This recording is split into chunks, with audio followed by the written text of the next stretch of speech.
ہمارے ساتھ موجود ہیں کراچی نہیں بلکہ پاکستان کی ایسی معزز شخصیت کہ جن کی بدولت ہم بابا قوم قائد اعظم محمد علی جناح رحمۃ اللہ علیہ کے ان نوادرات کو دیکھنے میں کامیاب ہوئے، اور آنے والی نسلوں کے لیے یہ بہت ضروری ہے تاکہ وہ یہ جان سکیں کہ قائد اعظم محمد علی جناح عادات کے کیسے تھے۔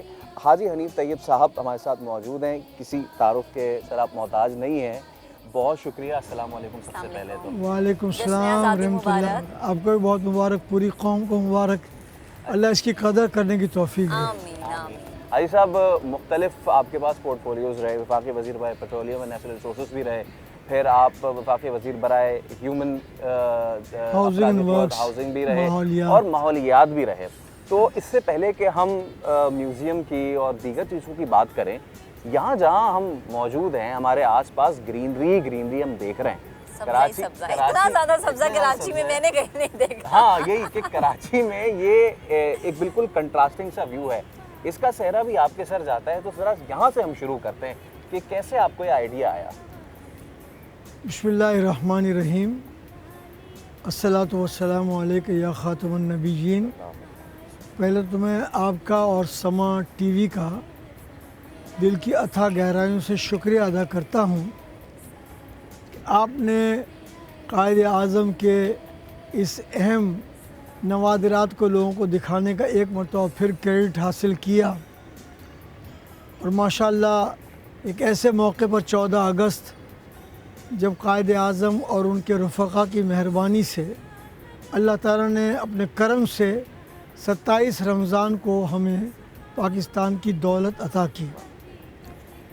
اب یہ اس علاقے سے گزرتے ہوئے بچپن سے یہ دیکھ کر بڑا افسوس ہوتا تھا کہ جس بابا قوم نے یوں دی ہمیں آزادی کہ دنیا ہوئی حیران، اے قائد اعظم تیرا احسان ہے احسان۔ ان کے ساتھ ہمارا سلوک یہ تھا کہ ان کے نوادرات تقریباً 40 سال، 6 مہینے کم 40 سال، 39.5 سال تک وہ ویئر ہاؤس میں پڑے رہے، اور اس سے زیادہ مدت تک یہ باغ قائد اعظم جو آپ اس وقت دیکھ رہے ہیں، یہاں دھول مٹی اڑتی تھی، یہاں کوئی پودے وغیرہ نہیں لگے تھے۔ تو یہ تو ٹھیک ہے کہ یہ خیال کیسے آیا، تو یقیناً یہ سب اللہ کا کرم ہوتا ہے۔ ہم نبی کے امتی ہیں تو ان کا ایک وسیلہ ہوتا ہے، اور پھر اس کے بعد اللہ توفیق دیتا تو بندہ کچھ کام کر جاتا ہے۔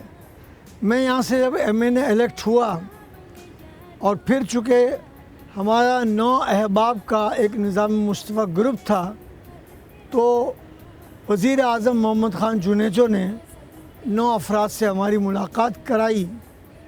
ہم نے ان سے ملاقات کی، اور انہوں نے کہا کہ ہم 9 آدمیوں میں کسی ایک کو وزیر بنانا چاہیں تو وہ کون ہوگا، تو ان 8 آدمیوں نے متفقہ طور پر میرا نام لیا۔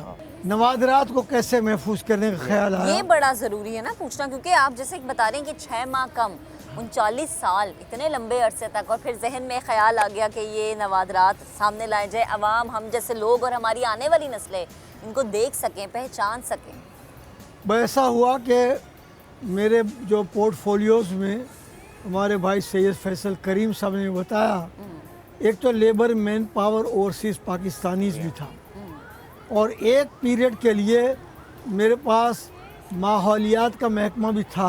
اچھا، اس کو اربن افیئرز ڈویژن اس وقت کہا جاتا تھا۔ اچھا، بہرحال وہ میرے پاس آیا تو میں اس مزار قائد اعظم کے بورڈ کا چیئرمین بن گیا۔